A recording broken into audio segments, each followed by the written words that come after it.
Friends, क्या आपको पता है बजट वर्ड बना कहाँ से है? साथ में आपको पता है हमारे इंडिपेंडेंट इंडिया का पहला बजट किन्होंने पेश किया? या फिर और भी कई टर्म्स है जैसे सेस क्या है या रेवेन्यू डेफिसिट क्या है। ऐसे तमाम इंपॉर्टेंट टर्म्स को आज हम जानेंगे ताकि हम बजट को सिर्फ देखें नहीं, बजट को हम समझे भी। तो चलिए हम शुरू करते हैं कि क्या हमको कौन सा वर्ड्स हमको जानना चाहिए, और इसकी शुरुआत हम करते हैं यहाँ बजट के कुछ इंपॉर्टेंट पॉइंट्स है। सबसे पहले यहाँ देखिए, यूनियन बजट आ रहा है 2024-25 का। ये सेवेंथ कंसेक्यूटिव टाइम ये हमारी फाइनेंस मिनिस्टर इसको पेश कर रही है।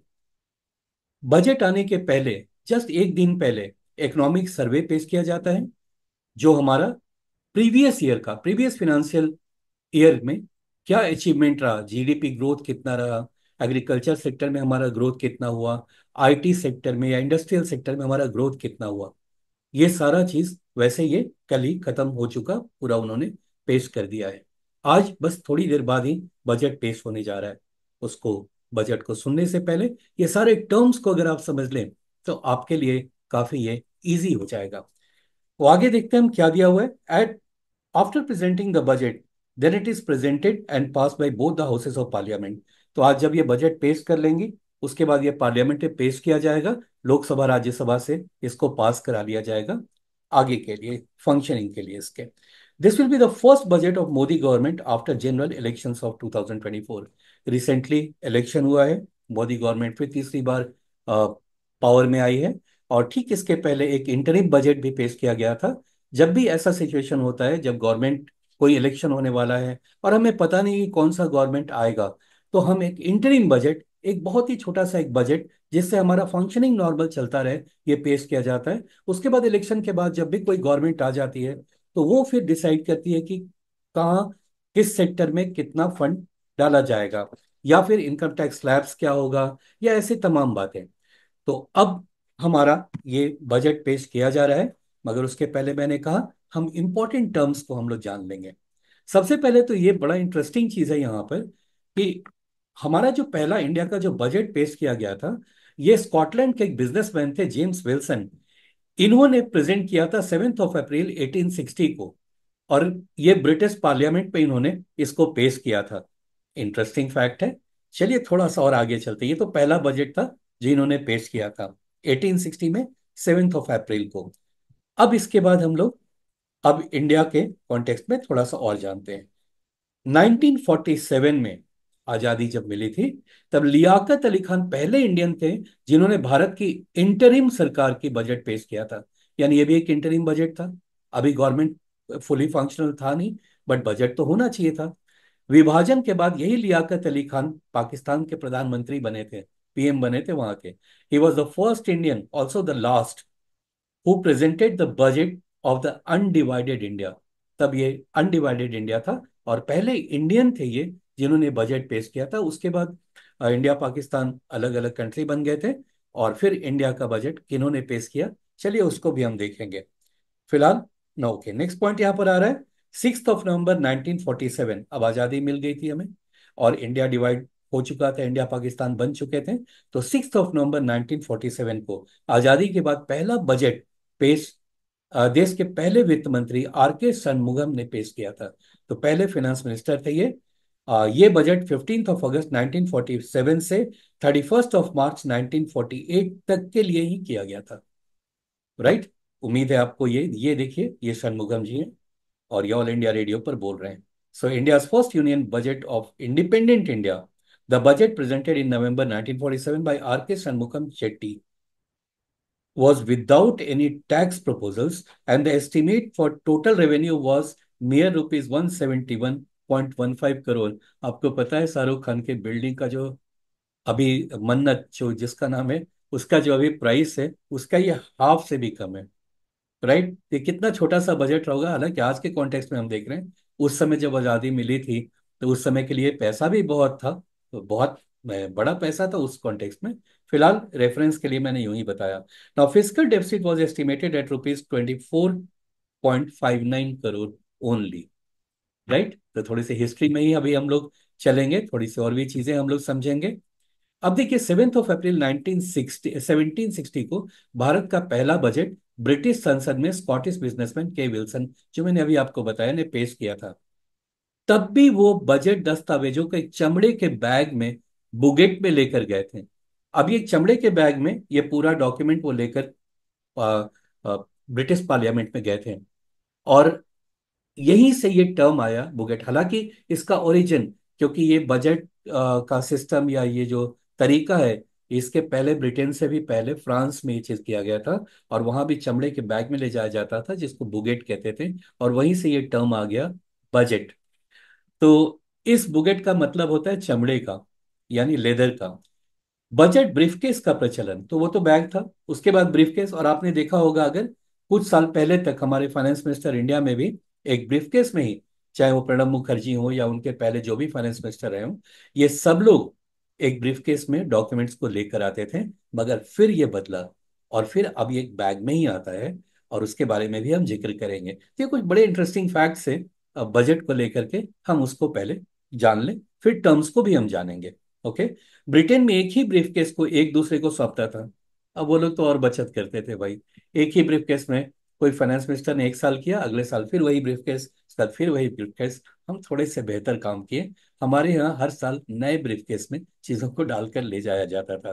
तो जबकि भारत में वित्त मंत्री अलग अलग ब्रीफकेस का इस्तेमाल करते थे। अब फिस्कल पॉलिसी के बारे में थोड़ा सा और जान ले हम। देखिए, ये तो मैंने आपको बताया अभी कि the first budget of colonial India was presented on April 7 1860 by then finance minister James Wilson. But यहां पर देखिए, the first budget of republic of India, अभी रिपब्लिक इंडिया बन गया था 26 जनवरी 1950 को। और उसके बाद जो बजट आया, ये पेश किया था जॉन मथाई ने। जॉन मथाई ने, कई बार इस तरह के क्वेश्चंस आपको यूपीएससी पीसीएस सब में मिल जाएगा। तो थोड़ा ध्यान से इन सब चीजों को भी याद रखें। हम ये जो हमारा ये एपिसोड आ रहा है, इसका एक दूसरा एपिसोड लाएंगे, जिसमें जो इंपॉर्टेंट डेटा होंगे जो आज के बजट में आ जाएगा, उसका एक लिस्ट देंगे कि सोशियो इकोनॉमिक डेवलपमेंट के लिए गवर्नमेंट के क्या क्या प्लान्स है, मनरेगा के लिए कितना एक्सपेंडिचर है, या फिर बजट डेफिसिट, फिस्कल डेफिसिट, ये सब कितना अनाउंस किया गया। रेलवे बजट जो कि अब इसी मेन बजट के साथ आता है, उसके लिए गवर्नमेंट के क्या क्या प्लान्स है, कितना एक्सपेंडिचर देता है, इसके लिए एक दूसरा वीडियो लाकर हम आपको समझाएंगे। फिलहाल यहाँ पर हम केवल हिस्ट्री ऑफ बजट देख रहे हैं, बहुत इंटरेस्टिंग फैक्ट्स हैं, और बजट टर्म्स को यहाँ पर हम लोग समझेंगे, ताकि बजट आप सिर्फ देखिए नहीं, समझिए भी। राइट। तो चलिए हम और आगे देखते हैं। The practice of presenting the railway budget on a different date was started by Britishers in 1924। वो पहले रेलवे बजट को अलग से पेश करना है, क्योंकि अपने आप में काफी बड़ा इन्वेस्टमेंट होता है किसी भी गवर्नमेंट का। तो अलग से वो लोग पेश करना शुरू किए थे। और ये ब्रिटिशर्स ने शुरू किया था कब? 1924 में। Modi government change the practice in 2027। तो भारत जब आजाद हुआ, और यहाँ भी जो बजट पेश किया जाता था, एक जनरल बजट होता था और एक रेलवे बजट अलग से होता था। जो रेलवे मिनिस्टर जो हुआ करते थे, कैबिनेट मिनिस्टर, वो पेश किया करते थे। लेकिन ये दोनों को अब फिर मर्ज कर दिया गया। इससे फिनेंशियल लॉस से बचा जा रहा है, यानी काफी ज्यादा पैसे की बचत हो रही है। So Modi government change the practice in 2027 and merge rail budget into the main budget. Right.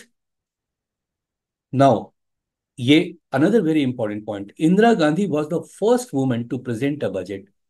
ये पहली विमेन थी जिन्होंने बजट को प्रेजेंट किया। और साथ में किन लोगों ने सबसे ज्यादा बार बजट पेश किया, ये भी देख लेते हैं।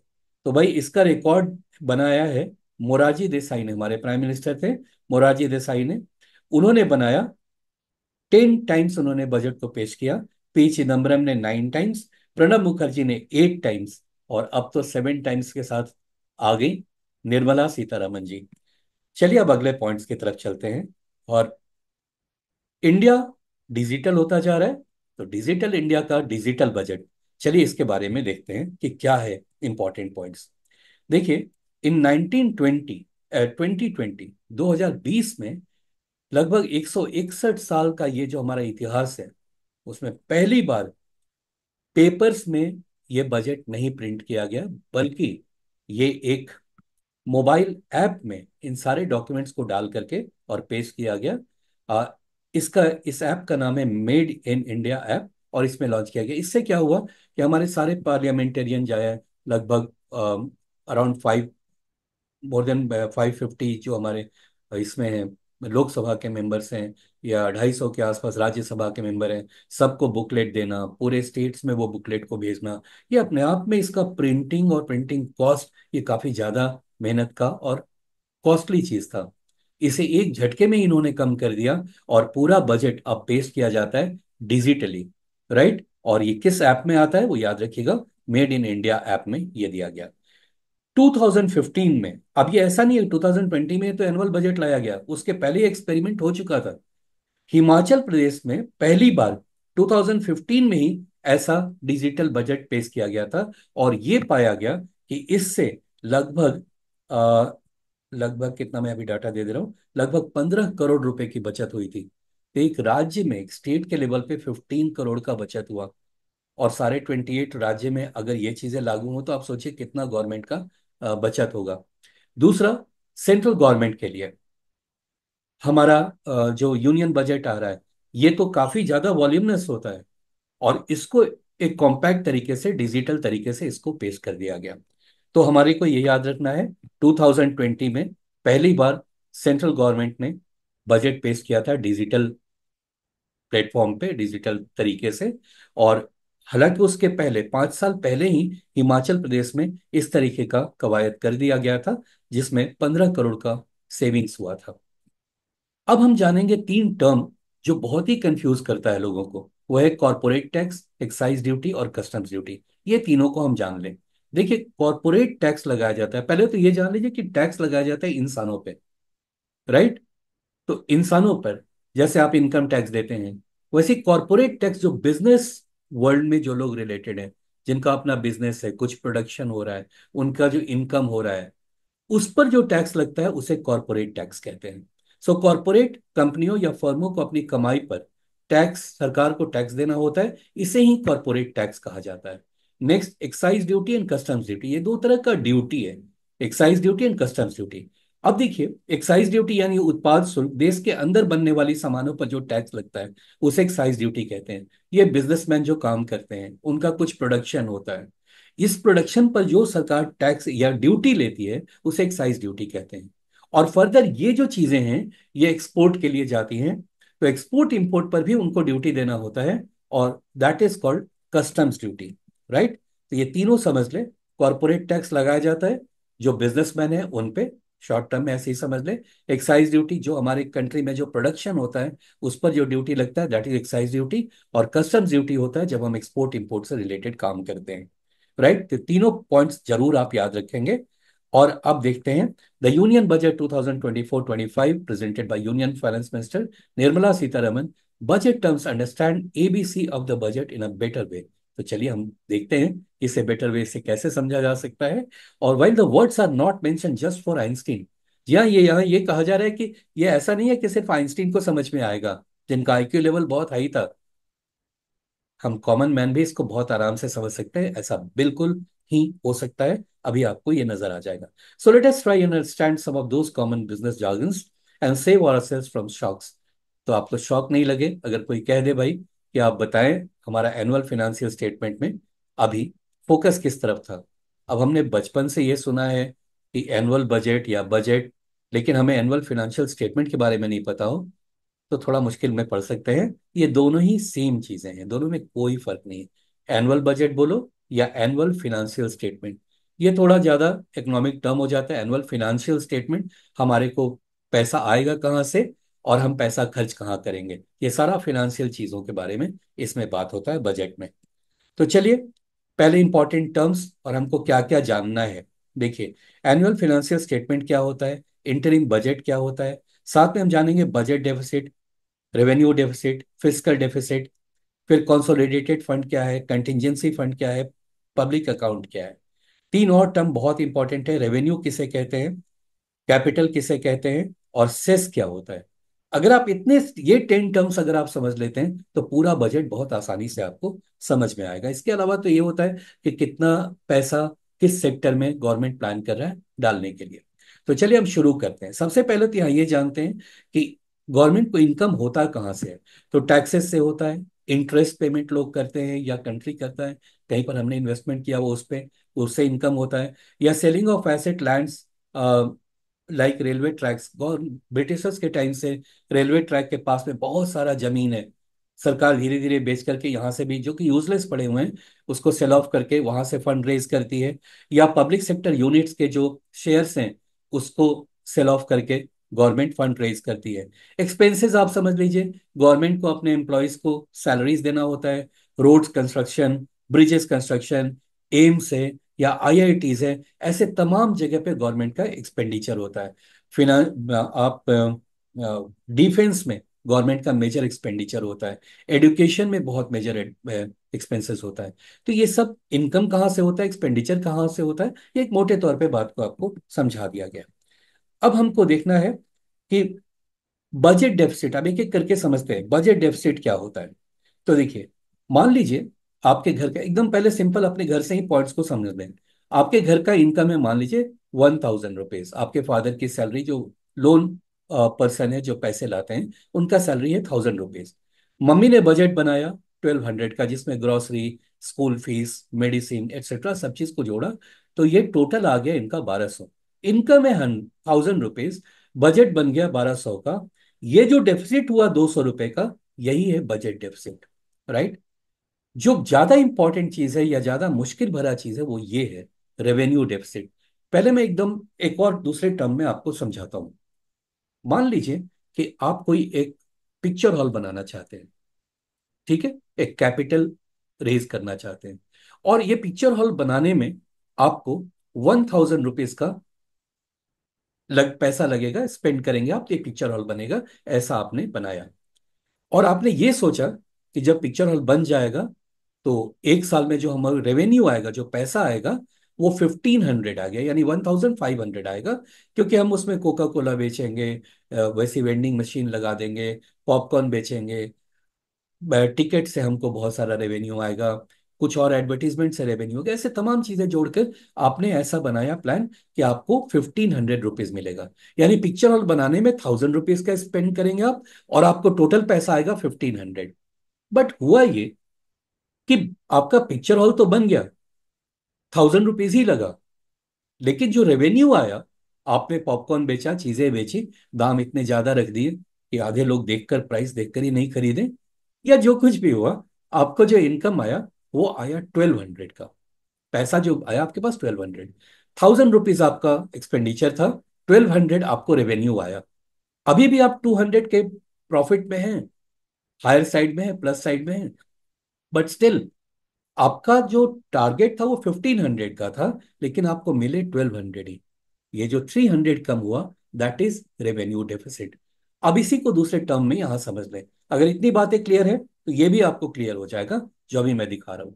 सो consider an organization with the budget revenue of ₹325। यानी एक ऑर्गेनाइजेशन है जो सोचता है कि रेवेन्यू उसको मिलेगा ₹325। बजट एक्सपेंडिचर, अब इसका जो एक्सपेंडिचर होने वाला है वो 200, यानी 200 का एक्सपेंडिचर होगा इस बिजनेस का, और इसमें मिलेंगे 325, यानी कि फाइनली उसको जो पैसा फायदा होगा वो 125 रुपीज का होगा। लेकिन ड्यूरिंग द फिजिकल ईयर, उस फाइनेंशियल ईयर में, द ऑर्गेनाइजेशन एक्सपेंडिचर इज ₹195। ठीक है, तो वो 200 की जगह 195 ही एक्सपेंडिचर हुआ, while the total revenue actually was 300। और जो पैसा आया, टोटल पैसा, उसमें से उसमें आया इनके पास 300। तो जो net amount received by the organization is 105। यानी ये पैसा आप माइनस कर देंगे जो उसमें स्पेंड किया था उन्होंने, तो टोटल प्रॉफिट आया 105। लेकिन इनका जो प्लान था कि इनको प्रॉफिट मिलेगा 125, लेकिन उसकी जगह इनको मिल रहा है 105।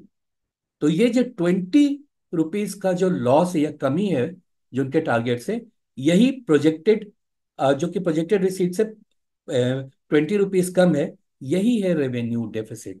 तो जरूरी नहीं कि रेवेन्यू डेफिसिट एक्चुअली डेफिसिट हो, आप प्रॉफिट में भी है लेकिन आपका प्रोजेक्शन जो था वो ज्यादा था, इसलिए ये जो डेफिसिट हुआ इसको रेवेन्यू डेफिसिट कहते हैं। थोड़ा सा मुश्किल है समझने के लिए, लेकिन तब भी आप इतना समझ लें, मेरे एग्जाम्पल को सुन लें, आपको क्लियर हो जाएगा, ऐसा मुझे पूरा उम्मीद है। अब लास्ट आता है फिजिकल डेफिसिट। तो गवर्नमेंट का इनकम सिर्फ एक ही दो तरीके से नहीं होता है, टोटल इनकम। कई एसेट्स हैं जो बेचते हैं, या कहीं से कुछ फंड आ गया, गोल्ड का प्राइस बढ़ गया, तो गवर्नमेंट का इनकम या टोटल जो पैसा है वो बढ़ गया। तो total income minus total expenses, that makes physical deficit, right. तो बजट डेफिसिट, फिजिकल डेफिसिट मुश्किल नहीं है। ये जो रेवेन्यू डेफिसिट है ना, यही थोड़ा सा परेशान करेगा। पॉज करके दो बार देख लीजिएगा और सुन भी लीजिएगा। अब जो गवर्नमेंट के पास फंड आता है, वो उसे तीन पॉकेट्स में रखता है। एक होता है कॉन्सोलिडेटेड फंड, एक जगह पैसा रखा, कॉन्सोलिडेटेड फंड, ये बहुत बड़ा चंक होता है, मेजर पैसा इसी में रखा जाता है, क्योंकि गवर्नमेंट की लाइफ लाइन होती है, जो आगे मैं बताऊंगा। दूसरा होता है इमरजेंसी के लिए पैसे रखे जाते हैं, ठीक है। कंटिजेंसी फंड, नाम से भी लग रहा है कंटिजेंसी, इमरजेंसी, उम्मीद है आपको ये तुरंत दिमाग में बैठ जाएगा। और लास्ट होता है पब्लिक अकाउंट, ये तीसरा जगह जहां पर पैसा रखा जाता है। गवर्नमेंट के पास जो पैसा आएगा वो तीन जगह रखा जाता है। आप पूछेंगे कंटिजेंसी, कंसोलिडेटेड और कंटिजेंसी का क्या जरूरत है, अलग अलग क्यों है? जी बहुत जरूरत है, क्योंकि कंटिजेंसी कितना होगा, इमरजेंसी किस वैल्यू का आएगा, किस वॉल्यूम का आएगा, ये पहले से नहीं पता होता है। और इसीलिए ये जो कंसोलिडेटेड फंड है, ये तो हमें पता है कि हम रोड्स इतने बनाएंगे, हम ब्रिजेस इतने बनाएंगे, हम आईआईएम्स और आईआईटीज इतने सारे खोलेंगे, एम्स इतने सारे बनाएंगे, ये पहले से आपका प्लान है। तो आप इस प्लान को, जो इसके बारे में पहले से पता है, ये पार्लियामेंट पे पहले ही पास करा दिया जाता है, और फिर गवर्नमेंट अपना काम शुरू करता है। लेकिन इमरजेंसी का तो पता होता नहीं है, तो ये एक चंक पैसा इसमें रखा रहता है, 500 करोड़ का। और कोई ऐसा इमरजेंसी आता है, जैसे साइक्लोन आ गया, या क्लाउड बस्ट हो गया, या सुनामी ही आ गया, तो इसमें से पैसा निकाल करके जो सिर्फ प्रेसिडेंट के सिग्नेचर से आ जाएगा, क्योंकि बजट को पास होना जरूरी होता है पार्लियामेंट के दोनों पार्ट से, लोकसभा राज्यसभा से। और ये हर समय सेशन में तो होता नहीं है, ये तो सिर्फ साल में दो बार होता है। अभी जैसे मॉनसून सेशन चल रहा है, और इसी में ये बजट पेश किया जा रहा है, राइट। अब बजट पेश करने के बाद थोड़े दिनों तक और चलेगा, इस पर डिस्कशन होगा, जो भी होगा। और उसके बाद अगर कोई इमरजेंसी आती है जो पार्लियामेंट सेशन में नहीं है, तब ये कंटिजेंसी फंड से पैसे निकाला जाता है, और प्रेसिडेंट के सिग्नेचर से यूज करने के बाद अगली बार जब पार्लियामेंट सेशन में आएगा, तब दोनों लोकसभा राज्यसभा से इसके कंसेंट लेकर के और वापस इसको रिप्लेनिश कर दिया जाता है। और ये भी पैसा लिया जाता है कंसोलिडेटेड फंड से ही, कंटिजेंसी फंड में फिर डाल दिया जाता है। पब्लिक अकाउंट क्या है, ये तीनों चीजों को अब यहां पर हम समझते हैं। देखिए, consolidated fund formed under the provision of Article 261, it is the government's lifeline. All the revenues, money borrowed and receipts from loans gives flow to this account. तो ये अकाउंट पे सारा पैसा, एक तरह से मैक्सिमम पैसा इसी में आकर जमा होता है। भाई पैसा जो बोरो किया गया, पूरे रेवेन्यूज जो आए, टैक्सेस से आए, कॉर्पोरेट टैक्स, इनकम टैक्स, ठीक है, रिसीट्स जितने भी हुए, जीएसटी के पैसे, ये सब कुछ इसी में जमा होंगे। अब ये यहां से जो पैसा होता है, ये गवर्नमेंट का लाइफलाइन इसीलिए कहा जाता है, क्योंकि सारे काम यहीं से होते हैं, चाहे वो सैलरी का हो, या कोई आप कैपिटल गेन कर रहे हैं, ये ब्रिजेस बना रहे हैं, या एटसेट्रा कुछ कर रहे हैं। All government expenditure is made from this fund. The revenues received to the government through income tax, central excise, customs duty consist of the consolidated fund. Now last point, ये बहुत ध्यान से देखिएगा, it cannot be withdrawn without the Parliament's approval. तो पहले parliament के दोनों ही session, सदन में ये पास करा लिया जाता है, तभी आप उसको यूज कर सकते हैं, राइट। बट कंटिजेंसी फंड के साथ ये नहीं होता है, वो अभी हम लोग देखेंगे। नाउ नेक्स्ट आ रहा है कंटिजेंसी फंड या इमरजेंसी फंड। जैसे साइक्लोन आ गया, क्लाउड बस्ट हो गया, अर्थक्वेक है, सुनामी है, कुछ भी हो सकता है। So it's formed under Article 267(1) of the Constitution of India. As the name suggests, any urgent or unforeseen expenditure is met with this 500 crore fund. तो ये 500 करोड़ का एक फंड होता है, यहीं से निकाल के काम किया जाता है, which is at the disposal of the president. यानी प्रेसिडेंट के डिस्पोजल में ही रहता है, उनसे पूछकर, उनसे साइन करा के ये निकाल लिया जाता है। The amount withdrawn is return from the consolidated fund, और फिर वापस इसको रिप्लेनिश कर दिया जाता है। नाउ आता है तीसरा पार्ट, पब्लिक अकाउंट। ये ज्यादा मुश्किल नहीं। जो गवर्नमेंट एम्प्लॉयज होते हैं उनका पीपीएफ जमा होता है, या पब्लिक का भी पीपीएफ होता है, फिर जीपीएफ होता है, ऐसे तमाम फंड जो गवर्नमेंट को पब्लिक देती है, उसी अकाउंट को पब्लिक अकाउंट कहते हैं।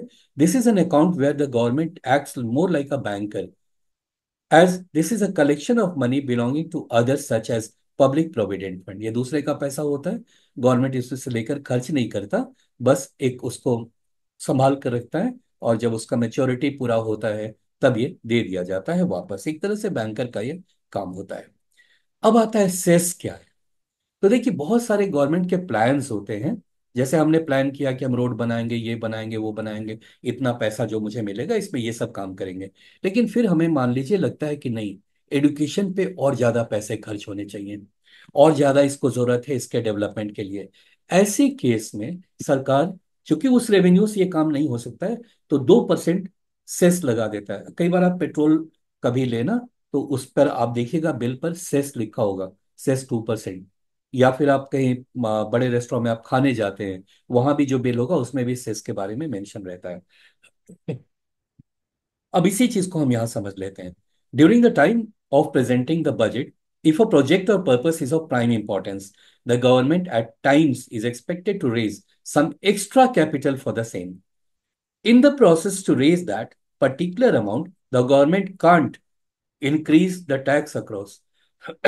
तो गवर्नमेंट की मजबूरी होती है, और टैक्स बढ़ा देने से काफी प्रॉब्लम्स हो सकता है, तो गवर्नमेंट टैक्स नहीं बढ़ाएगी, बल्कि वो सेस लगा देगी। Sorry. So to save the project from drowning, अब ये प्रोजेक्ट को डूबना नहीं चाहिए, इसको बचाने के लिए गवर्नमेंट एट सेस कंपोनेंट, एक सेस लगा देती है।